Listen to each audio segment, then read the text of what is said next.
once again, our dear viewers. Ako po si Rico, ang President ng Reap Success Talent Development Services.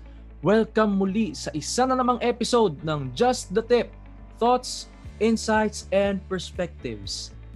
Sa hapong ito, ang pag-uusapan po natin, freelancing jobs you can do alongside your day job. And here with us this afternoon is one of my dear friends, Craig Manabal, who is a project manager by profession, but he spends his free time increasing his cash flow by doing freelance projects which include writing, statistical analysis, data encoding, transcribing, book editing, and so much more. And currently, he manages a small team of freelancers for the services he provides. Hindi na natin patagalin, no? Let's all welcome and here with us this afternoon to talk about freelancing jobs you can do alongside your day job, Mr. Craig Manabal. Thank you very much, Craig, for being here. Thank you so much for accepting my invite. Thank you then for thinking of me, Rico. Nako, alam ko kasi na na believe nga ako sa paano ka mag-juggle nun. Alam ko nagfi-freelancing ka talaga di ba? Alongside your day job. Tama, di ba? Yeah, actually, it's a struggle to manage time talaga nowadays. Whether you have freelance jobs or not, hassle talaga siya. Buhat din nung talagang nag-work from home setup, no? May something different no? Parang lagi kang pagod kahit kung wala ka pang ginagawa. Kahit bagong gising ka, pagod ka. Oo. parang mababaw yung tulog, ganun yung feeling. So, tanong ko lang, curious ako, anong klaseng mga freelance jobs yung mga nagagawa mo alongside your day job? Well, actually, marami akong freelance jobs that I'm available to do. So, I write, whether it be creative writing, academic writing, or sometimes even proofreading and editing. I also do that. That sparks my creative side. Pero I also have training sessions once in a while for people who want to be a little bit better in technical things. So usually it's Excel. Basic lang yung kaya ko. I teach people how to use Excel, Word, usually for the not so young people who are having a hard time transitioning. Pero other than that, I also have, syempre tinuturo ko. So I'm also a practitioner of data analysis on Excel. So I also have that. Plus, kung ano man yung dumating. I mean, money is money. Kung kaya, why not? Diba? Tama. Lalo ngayon, no? So, aminin natin marami talagang naapektuhan ng ating sitwasyon, no? So, kwento mo lang sa amin, briefly, no? Paano ka nag-start? Actually, this started very randomly kasi back in college, I was a victim of snatching, hold up, and actually pareho, snatching and hold up. So, the second time na victimize ako, laging wallet yung kinukuha sa akin. So, the second time na snatchan ako sa bus, sobrang lost na ako, na parang wala na akong ipon, college pa lang we don't have that much money, unlike when you work na meron kang bank account na pupuntahan. Yeah. Pag college, usually allowance, diba? Oo. Walang-wala na talaga ako, and nagdukutan ako ng wallet, start of the month yun. I get my allowance monthly. So, imagine mo yung isang buong buwan, wala kang pera. I studied in Lasal, so it's a commute. So parang, it's not even not being able to eat. Parang, paano ko pupunta ng school, wala kang pera? Oo, hirap yun Sakto. One of my friends is a freelance writer for a certain freelancer website. So, we actually, parang nag-discuss kami na parang, akin na yung konti ng mga trabaho mo. Like, kumuha ka ng cut mo, ako gagawa niyan. So that's how it started. Naging freelance writer ako, SEO writer ng isang site. Wow. And I was 16 or 17 years old. Wow. Ikaw na po. How to be you po. Mawalan ka muna ng wallet. Pwedeng ako yung dumukot ng wallet mo para mag-start wala ka. ka rin makukuha Di ba? 0.4 wala nga. 0.4 walang laman yan. Kahit 0.4 wala. Wala sa wallet, nasa ATM lahat. Hindi. Hindi po, wala po. So, Mm. uh, so nag-start ka as SEO writer. Yes. Paano mong na-figure out, or I must ask, kung kasi alam ko, ako I myself, no, I tried having sidelines din, no, freelance jobs din. Um Siyempre nakakalito, 'no, ang daming options, eh, ang dami mong puwedeng pagpilian, dami mong puwedeng i-try, 'no.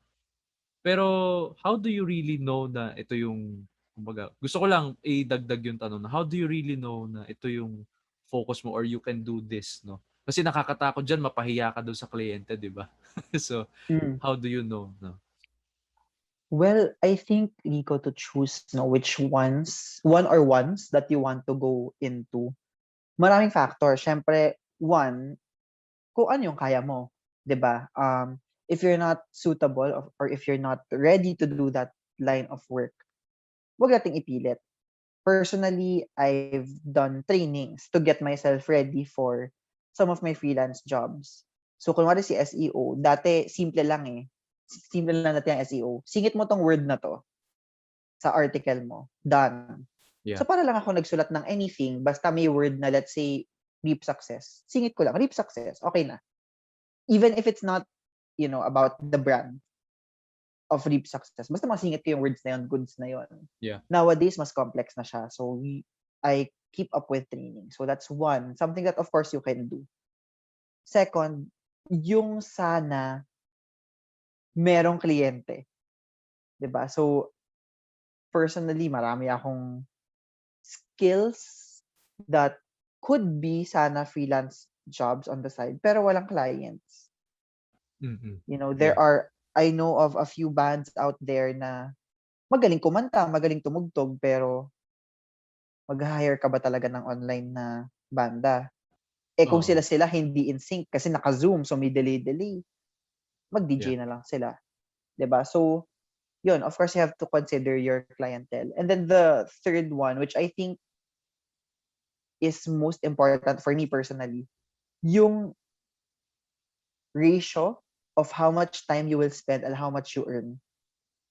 'Di ba? Parang there are freelancers out there that spend 3 hours to earn 200 pesos versus there are those naman na are able to earn what 5,000-6,000 pesos per hour. So it's really a mix of the three, Syempre, something that you know how to do, something you're good at, something that has the demand, and of course, something that's quote unquote worth your time as a Yeah. freelancer as well. So, siguro, we can jump with the last question, ano? Sure. Ang saya, no? Very brief yung conversation, pero malaman, no? Very very Mhm. insightful, no? So, siguro ang gusto ko lang itanong na huli is, what would be your tips, no, para sa ating mga viewers, especially on the parts na where do you look for these jobs and how do you juggle your time alongside with your day job? Sige, so I'll start with how do you find your clientele? Well, honestly, I had a bit of luck when I started sa freelances ko. Why? Because, yun nga, as I said, people just came in, nagkataon lang na there are people out there who need the services that at the time I wasn't even qualified for. It was really a friend helping out na, o sige, turuan kita. 'Di ba? And then, ayun. So it became a little bit more like that, na we were helping each other out. And then from there, it's really just word of mouth.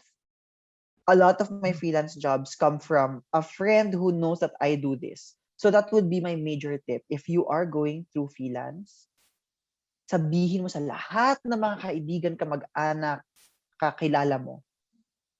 Just this morning, may nagtag sa akin sa one of the posts on Facebook na, alam mo yon, crowdsourcing, looking for ganito. Oo, Sakto, oo. they needed a creative writer. And then one of my Right. friends just tagged me na parang, uy, si Craig, alam ko nagsusulat yan. So tinag niya ako. And of course, you can always go through social media. I have a pinned post on Twitter. I have it announced on my Instagram as well and on my Facebook. Para lang, if any of your friends need it, they'll be able to contact you.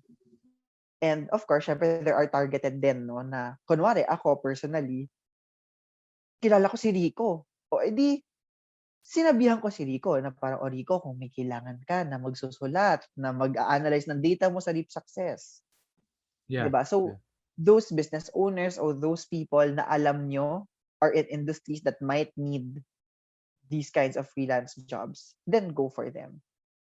The second one, the second portion I think would be tips on how to manage time. So, Yeah. ako, I make sure, no, that the freelance jobs I have, they are freelance jobs that I can work on my own time. I don't take freelance jobs that tell me na, oh, every day kailangan you have 3 hours of your time for this job. Mm-hmm. Of course, that's not all of the freelance jobs. Meron talaga na time-based. So, if you are gonna get something that is time-based, make sure na hindi siya conflicting sa schedule mo. I mean, Yeah. of course, I have my day job. I also have my hobbies like Toastmasters. And then I have the freelance job. So, I make sure to schedule everything around everything else. And most importantly, remember to breathe. Mahirap, mababurn out ka if your whole day is scheduled for you. Assuming you have a 9 to 5 job and then isasama mo pa doon yung kunwari 5 o'clock, ikaw yung magluluto hanggang 6:30, tapos kakain kayo hanggang 7. Pagdating ng 7, meron kang tutorial with your children or something. Hanggang 12 midnight, naka-schedule ka na. O kinabukasan pagising mo, pagod ka na. So always leave time to breathe so that hindi ka na-burn out. Yun. Wonderful, Craig. Sobrang ganda nitong tips na to, no? So, dear viewers, narinig natin, no, tatlong bagay ngayong hapon na to. So, pag naghahanap ka ng freelance jobs, tatlong bagay ang tatandaan mo. Where do you look for it? I'm sure merong Google, no? Marami namang search diyan na ano na. Tapos pwede mo rin tignan yung website if it's reliable. Pero on the more relational aspect, word of mouth, no? Sabihin mo that you offer these services, sabihin mo sa network mo na ginagawa mo to, and if they know someone who needs your services, they should feel free and feel free, no, to connect you sa kanila.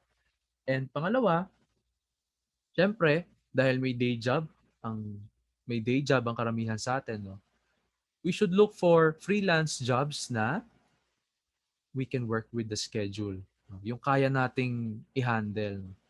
Iba-iba yan, no? Walang hard limits yan. Kung kaya mo na 16 hours ka nagfa-function, sige, okay lang. 'Di ba? After your day job, meron ka pang another ilang hours to make up that 16 hours. Sige, okay lang, go lang. Pero kung kaya mo is 3 hours lang per day, no? After your day job, wala ring masama doon. So, basta kung anong kaya mo, go with it. And then huli, syempre ito, mahalagang mahalaga to. Breathe. No?